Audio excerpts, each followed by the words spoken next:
lavitra kosa ny teo tena lasa lavitra izy. Aiza za zao androany tena tsena misy dadabe za hitako tena metana amin'ny valopolo taona angamba le ry dia nandao teo akaikiko izy dia tondra sikety le ry zay aiza tena kosa zany valopolo taona tena valopolo taona izy tena efa any amin'ny zokany izy tena zoky be izy dia laza nandeha fotsiny ohatra zao dia todika indray hitako izy nanao chavite koa le ry avy eo tena kosa le zany sako ara tsy haintsony tena zako gaga tena za gaga le ai deseko lahy inandray zao ay tsy efa taniko lahy ninona zany le momba an'ilay bebe igny tadidika any iny efa elaela ihany hitako an'ilay bebe le nandro loka fa ka izy nanao kirarony basket aiza koza le ia sady hitako koa izy izy mavo aiza kozy mavo koza le bebe tena laza lavitra kosa ny anao reseko foana la ok fa mety andeha kely aloha aiza fa mbola misy zavatra atao mbola miverina ia mbola miverina fa azo miandry ay ok mastolo ok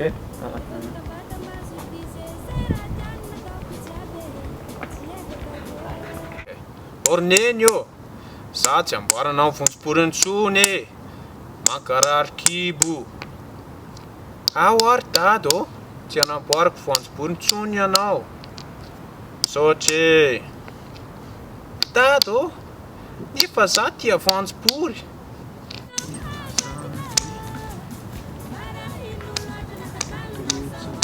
ratina deo na ratina tsisy nanino asany za no malao fotsiny ny ataon'la inona ny ataon'la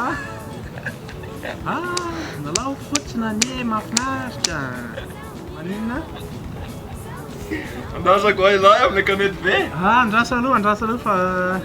tena io ampivonina anay tantara mihitsy tsika zao zany hoe ia mbola tsy tapitra tsy tapitra petrapetra mijery anay tantara aloha daory ok entiny ianao ok dia ito za mandresy ianao foana tena marina